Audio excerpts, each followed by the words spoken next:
This week's topic is all about how to set up independent workstations and centers for your special education classroom.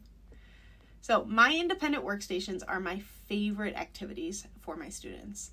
It's amazing how to watch them grow more and more independently and begin to work on these tasks all by themselves. That's the goal, right? Also, my students have found so much satisfaction, oh my gosh, and pride in being able to do the work on their own.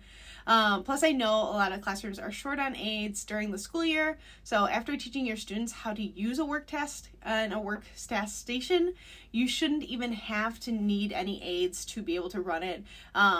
So it's really been helpful. So what kind of supplies do you need? In my previous classroom, I used Sterilite shoe store containers, and I've also used student strips and work task labels for easy organization. As far as what to put inside the boxes, you can use random things that you can find in your classroom or at a dollar store and then create the tasks. So if you need more space and have small tasks, you can use index cards, index card holders, like for task cards, or magazine file boxes or file folders or folder worksheets. And you do not need 100 work tasks to start a classroom set up for independent workstations.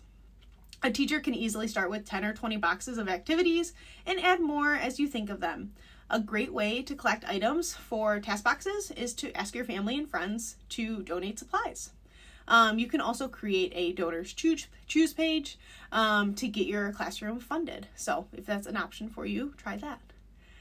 So what kind of tasks should you have in your task boxes? You should have tasks that your students can complete independently, so we don't want anything too hard for them. Sure, you want to challenge them a little bit, but their overall goal for this is to be independent, and independence is the key. And they have to be able to follow a schedule. These are very important life and vocational skills that many of our students need to have. So look around your classroom and see what you can find to make into tasks before you go out and buy stuff. You might be surprised what you can finally think of and find in your classroom. Think of the things you do every day and make it independent work tasks.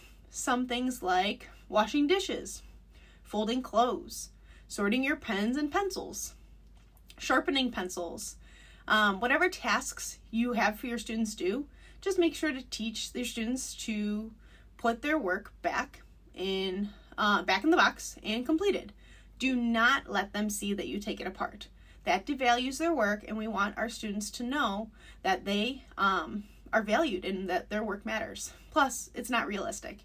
If you are completing a task on the job, you better not take it apart after you finish it, right? We want our students to know that. So how should you set up your students' schedules? So a weekly master schedule is probably your best friend. I schedule my students' work boxes so that no two boxes were done on the same day, so that the student schedules could be set up at the morning by maybe an aide or myself and be ready to go.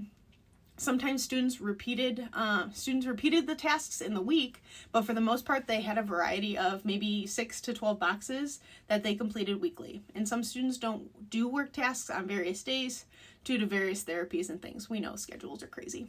So this also made data easy to compile because each day of the week had the same boxes. So on Mondays, you'd have the same box. Tuesdays, you'd have a different box, but it'd be the same every Tuesday. And that really did help with data collection. So there's some ways that you can set up a workstation in your classroom. Make sure to follow for more tips. Thank you for watching today's video. If you're new here, make sure to click that like and subscribe button. It would mean so much to me.